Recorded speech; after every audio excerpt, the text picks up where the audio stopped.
I'm talking about alternative research methods. I have to say that Sarah and I have not talked to each other before this evening, and so there is some overlap and I think in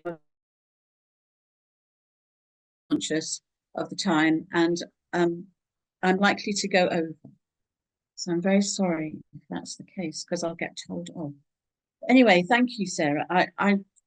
Cool, I could sit and talk to you for hours, for raising the importance of more inclusive research, and because it is so important, and I'm so pleased that you are doing this work. Research can be fun. Do, do, do. I want to take this further of what she's saying, actually, to think about midwifery and whether the methods that we are using for research in midwifery, full stop, or maternity services, are the right ones actually for our profession. So I'm going to talk about that. And for many of you, perhaps if you are students here, you may not have thought about this before. And actually, you might find research daunting. And Sarah has already sort of indicated some of that about how research is important. But finding out about new things can be exciting and playful if you want it to be, and if you're allowed to do it, which is also what she has indicated.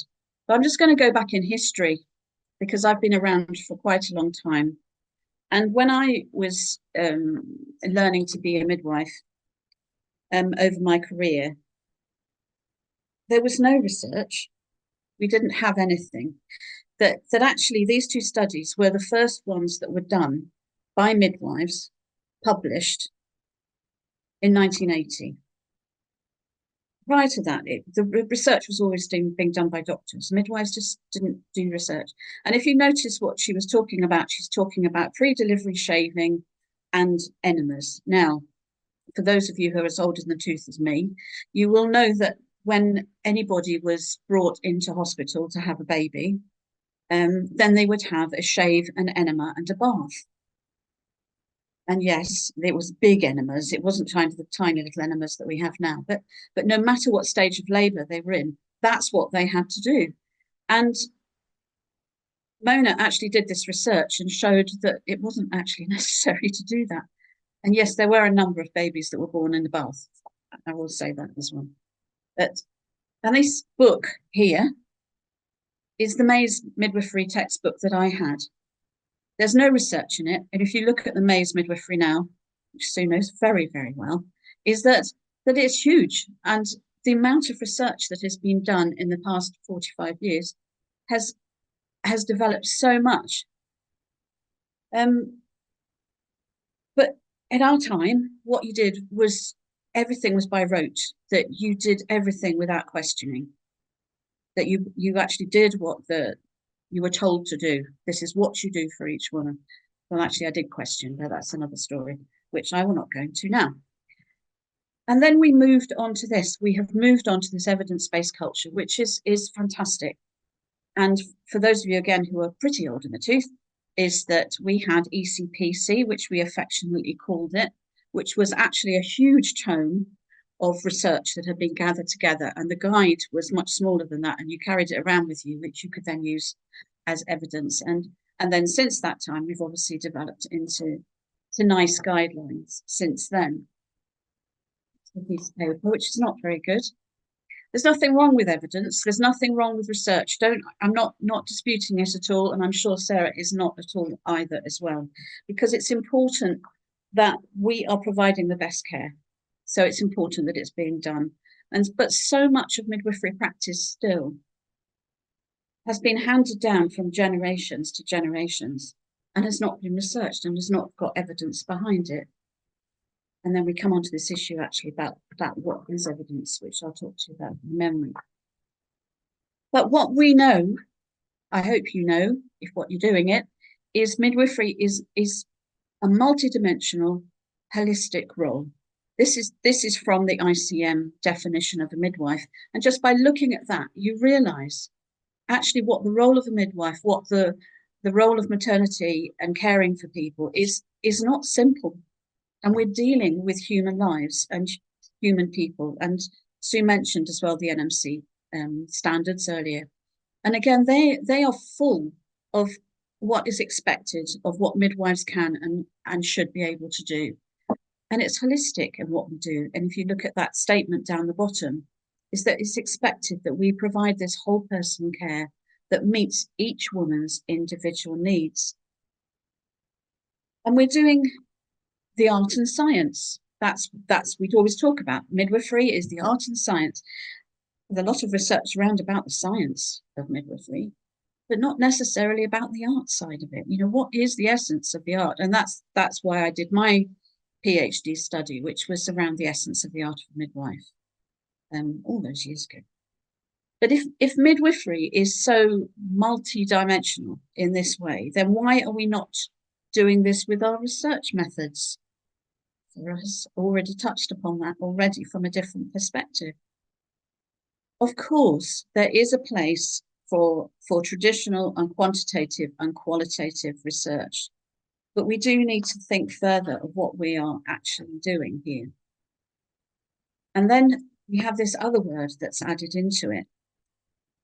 Midwifery is one of the most ancient women-based professions, and I apologize to the male midwives when I say that, but it is women's-based. We're dealing with women's lives here, and it's had its roots in the local community with the skills required passed down through generations. Other writers talk about craft in relation to midwifery, the practical side of it, but also in terms of the personal dimension of being a midwife, expressed in the more instinctive actions of practice, and in the personality, the way of being, the background, the experience, and the intuition of the carer. I don't know if perhaps if you ever thought about the fact that your personality and way of being has an impact in what you are doing and how you are caring for people. And it's important that you do know that, of how you behave actually makes that difference. So going on to quantitative research, all numbers, you know. Quantitative research is vital for large research projects to collect data across a broad population. But always remember, if you are applying evidence, for example, if you have a study that says for 70% of people or even 90% of people, this is the right thing to be doing. What about the other 30%? What about the other 10%? And it's that then you have your other knowledge that Sarah was talking about that comes in your practice about actually what are the other knowledges that we're using that is important to make those kinds of clinical decisions for people. And then in qualitative research, sorry, it's going quick. Is it all words? You know, qualitative research, we use interviews, we use surveys, and then we create themes around the participants and what they have said. But it's not showing the individuality of each of those people. It's breaking them down into these little parts. And it doesn't capture the meanings and the wholeness either of the people involved. So it's not what they say, but who they are that we are actually missing by doing those kinds of studies. Of course, we rely on numbers and words as they are relatively easy to measure and can be quick now, especially with computer programs. But even, you know, putting computer programs for in vivo, which is used for qualitative research at the moment, it's only as good as the quality of the data that's been put in the first place. But the other thing is that you can miss the nuances, is that you're expecting this computer AI or whatever it is to do the answers for you, but actually the depth of it, you might be really missing the humanness aspect of it, which could be missing. So this is a quote that's always used for what is evidence and how we're using evidence. The conscientious, explicit, and a judicious use of current best evidence. So it's how is it being used judiciously in your work practice? What about the tacit knowledge that we have? What is it about touch, for example? Does that bring you a different type of knowledge? So you've got to think about actually what the knowledge are that we have. And I think as well, Sarah's brought in about the diversity side of it, which is also, again, important, very, very important. But I'm going to very clearly say this to you, whatever method you choose is that it must fit the question you're asking. Because there's no good doing a huge, large research project on a huge population and then trying to do interviews on everybody, because that's not right. That's not how it fits. That's not how it works. So it's making sure that you do have the right methods for your study. And I also acknowledge that these days, majority of large studies also have mixed methods where they're doing a quantitative arm and then they're doing a qualitative arm as part of it, so that they're trying to get both sides of the story. So do get that very much. However, I've been very influenced by Peter Reason over the years, who talked about a different type of research, which he called sacred inquiry, where it's about humanness, about recognizing the human being that we are presenting. Are we presenting them as a whole? Are we presenting them as sacred? And how can we actually do this in midwifery? How can we actually capture the humanness of each person? How do we capture the humanness of our practice in what we are doing? And another way of looking at things is actually, what is our perspective in what we are doing? And this, it could be an illustration of quantitative research, is that you're flying over these wonderful tulip fields, that you're going over and you can see these broad bands of colour, which are all joined together. And you're getting this perspective right over from above. But what happens if you get in close to the tulip fields? Obviously, these are mixed tulips and that's that. But even so, each of the tulips are different. They're individual. Even though if you try to do in a qualitative study that you're going to put all the reds together or you're going to put all the yellows together, some of the yellows have got reds on them and some of the purples have got white on them, that actually they've all got individual bits to them as well. So would it be better to have each individual tulip and talk to them individually? So anyway, that's how I like looking at it. But what I'm trying to say is, and I love this film, if you've never seen Big Hero 6, then I would recommend it. Very sad, but it's great. But look for the new angle. Look, when you're doing research, is to look at things differently. Don't just do what your university's telling you to. Okay, you can do it. It's risky, but you can do it. And we can talk about that in a minute. But look for things differently. Don't just take things as the status quo and just because you want to hurry to get it over with as quickly as possible. So I'm going to talk about arts-based methods, and Sarah has already mentioned this within her talk as well, and about how arts-based methods can bring out the whole person. And I used these very much in my own research, which I will come on to in a moment.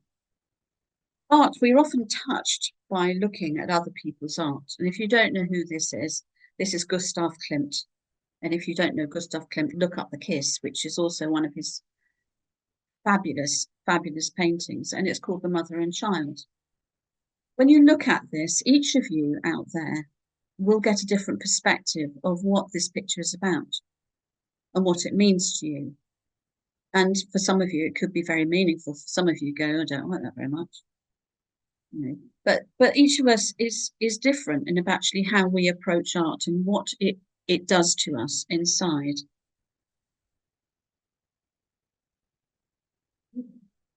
Let's move on, sorry. Okay, if you don't know who this is, you're not either.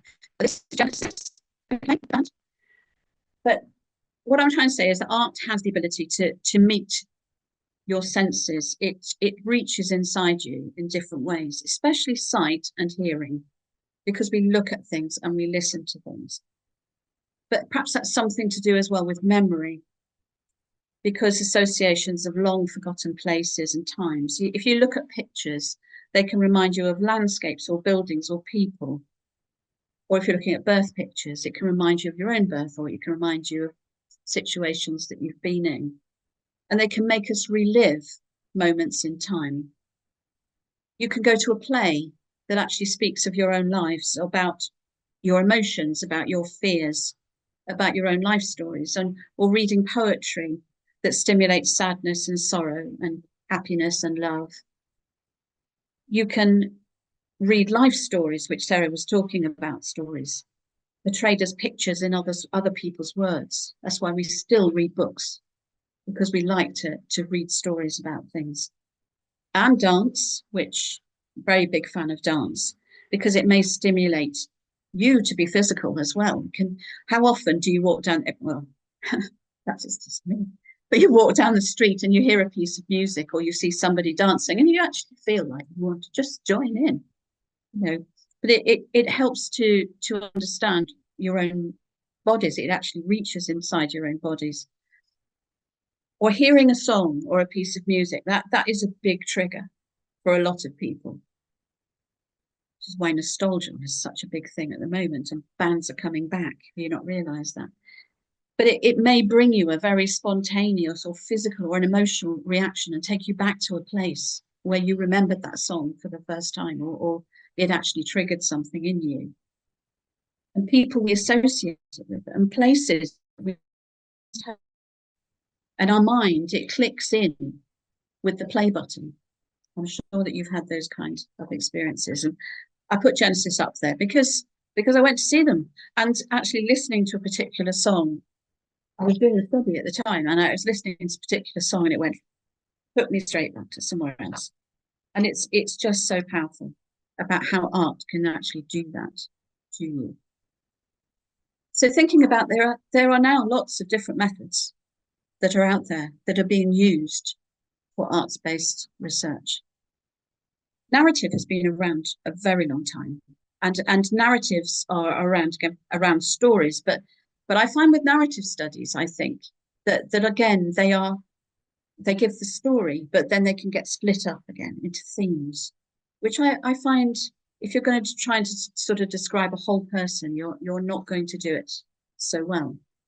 But you have stories, you could have reflection, where actually you as the researcher are doing the reflection, or it could be that the participants are providing reflections to you of their experience. Same with diaries, is that looking at people's diaries of their experiences about certain situations. Poems are also very powerful. Now, the poems could be that they have been written by somebody else, by women who have had their babies, or it could be that you create poems as part of the final data presentation, which in hermeneutic research is often done. That's right. And the same with drama, is that you could watch plays and create research around that in relation to birth or films, or you could actually create a play or a drama or a film that shows your data collection. And with film and photos, they can again be very evocative and used in studies, something called photo elicitation methods, where photographs are given to people, and it triggers conversations because of what they see. Or it could be you could give the participants a camera and ask them to go out and take photographs of their world, which you then analyse, or you discuss with them to analyse after. There are different ways that photographs are being used, and quite a lot in social research that has been done, and with children, for example, in order to take pictures of their world, etc. So it does help to do that. And Lego these days is used for education purposes. It's used for management, education, and triggering and supporting people in team building, etc. Lego can also be used for research purposes. So it's something else to think about how you can do that. And then craft, which Sue has talked about, is the different types of craft activities, such as knitting, such as sewing, such as making pots, all these kinds of activities, either getting the participants to do it or that you're doing it yourself as a response to the study. So there are different ways that these arts-based methods. I will acknowledge that picture up the top, which is a wonderful Danish researcher who works with women in dance therapy, and she's a researcher, and I met her, and that's her. She's wonderful. I just thought I'd acknowledge who she is, so you know who she is. But in my study, this is getting even more complex, so don't get too hung about it. Is they used the theory of bricolage, which was presenting people as a whole, like a jigsaw puzzle, so that you have different parts of them, which you then put together as a bricolage and representing the whole. So that's another thing perhaps to look into, and I'm not going to go into great detail about. And very quickly, these are some of the things that my participants made as part of their the research process, about the interview process, about the meaning of being a midwife. And this is also some photo elicitation that I did, which I gave them some images of what it's like to be a midwife, some midwifery pictures, which I acknowledge Becky Reed for very kindly providing quite a lot of those photographs for that particular study. And some words as well that were actually, what does it mean to be a midwife? I don't know if you can see, but I can see that there is a difference between the two at the bottom and the two at the top, just by standing back and looking at them without looking at the detail. Is that the two at the bottom is a lot more busy with photographs and with words. And those two were working in a major birth unit in a hospital. The two at the top, they were working as home birth midwives. Quite a contrast, I think, in that. You may not agree with me, but that's how I perceived it to be. And the midwives themselves, there were some comments that they made, and these are just a couple of them, about their experience of using art actually during the process, and about how it felt using it to visit their career and to talk about their experiences. That felt it was actually very extremely therapeutic and privileged to be given the time and space. And then Sally at the bottom wasn't comfortable because she had never been a very arty sort of person. Personally, I think everybody is arty in some way. If you bake cakes, you are arty, but it's a different form. Everybody has something that they have. But what she's saying is that actually she got a lot more out of it than she expected. And to have that time to be able to sit and make and do actually triggered something a lot deeper. And that's the other thing about using arts-based methods within a research opportunity, is that the time and the space, it helps them to breathe and to find the answers to things a lot quicker than actually if you're sitting there and just asking questions. It does trigger a lot more professional conversation. And I couldn't go, oh no, I've forgotten this bit. And these are how I presented some of the data in the end, these bricolages. Each of these squares here are each individual midwife.